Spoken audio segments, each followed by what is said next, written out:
युद्ध के नियमों पर दबाव, कोड्स की परीक्षा। नमस्कार दोस्तों, आपका स्वागत है हमारे पॉडकास्ट महाभारत कालजयी कथाएं बच्चों और बड़ों के लिए के इस खास एपिसोड में।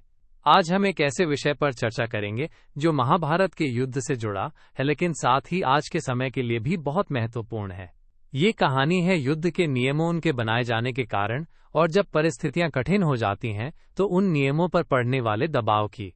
इस कहानी के मुख्य पात्र हैं कृष्ण, जो न केवल एक महान योद्धा और रणनीतिकार हैं बल्कि युद्ध के नैतिक पहलुओं के गहरे जानकार भी हैं। उनके साथ हैं युद्ध के सेनानायक जो अपने अपने कर्तव्यों और सम्मान के लिए लड़ रहे हैं, और दूत या हर्ड्स जो योद्धाओं के बीच संदेशवाहक होते हैं और युद्ध के नियमों को समझाने और बनाए रखने का काम करते हैं। ये कहानी महाभारत के युद्ध के समय की है जब दोनों पक्षों के बीच युद्ध के नियमों को लेकर एक अनोखी चुनौती सामने आई। चलिए शुरू करते हैं। -I-C युद्ध का मैदान था बेहद भयंकर। दोनों ओर के सैनिक हिम्मत और जोश से लड़े जा रहे थे, लेकिन इस युद्ध में एक खास बात थी, किसी ने भी बिना हथियार के किसी को हमला नहीं किया था और रात के अंधेरे में भी कोई हमला नहीं किया गया था। ये नियम इसलिए बनाए गए थे ताकि युद्ध में भी कुछ सीमाएं बनी रहे, ताकि मानवता का एक अंश बचा रहे। कृष्ण जी जो पांडवों के सारथी और रणनीतिकार थे, अक्सर सेनानायकों से कहते थे, युद्ध में भी एक मर्यादा होनी चाहिए। हम तब तक लड़ेंगे जब तक नियमों का पालन हो, क्योंकि ये नियम ही हमें एक सभ्य योद्धा बनाते हैं।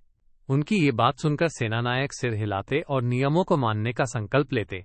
लेकिन जैसे जैसे युद्ध बढ़ता गया, दबाव भी बढ़ता गया। दुश्मन पक्ष ने कभी कभी नियमों की सीमाओं को तोड़ने की कोशिश की।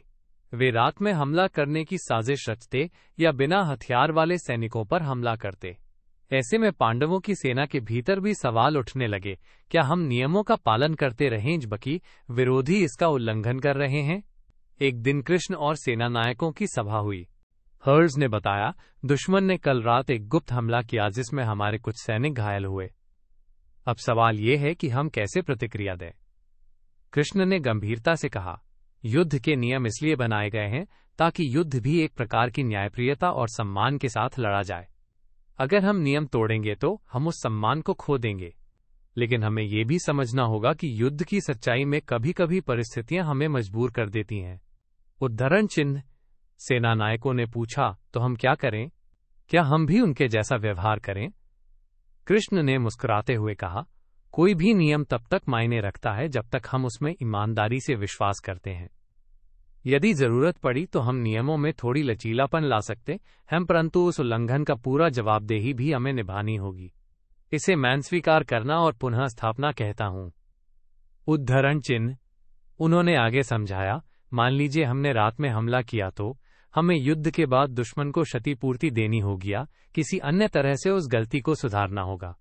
इसका मतलब है कि हम अपने कृत्यों के लिए जिम्मेदार हैं। केवल जरूरत के लिए नियमों को तोड़ना और फिर उसके लिए माफी मांगना ही असली योद्धा का गुण है। उद्धरण चिन्ह।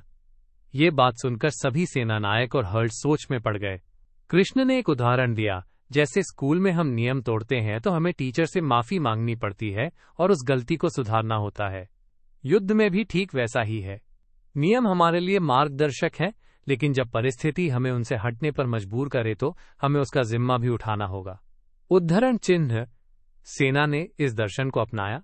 उन्होंने युद्ध के नियमों का सम्मान करना जारी रखा, लेकिन जब अनिवार्य हुआ तो नियमों में छूट ली गई। और सबसे महत्वपूर्ण बात, युद्ध के बाद वे अपने उल्लंघनों के लिए दुश्मन से माफी मांगते और पुनः स्थापना करते। इस तरह युद्ध के बीच भी एक मानवता बनी रही। माइनस।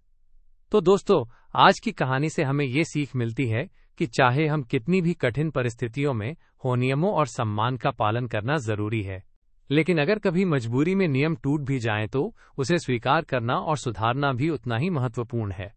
यही असली बहादुरी और सम्मान की निशानी है। आशा है कि आपको ये कहानी पसंद आई होगी। अगली बार फिर हम महाभारत की किसी और रोचक कथा के साथ मिलेंगे। तब तक के लिए नमस्कार और ध्यान रखें। युद्ध नहीं, समझदारी सबसे बड़ी ताकत है। धन्यवाद।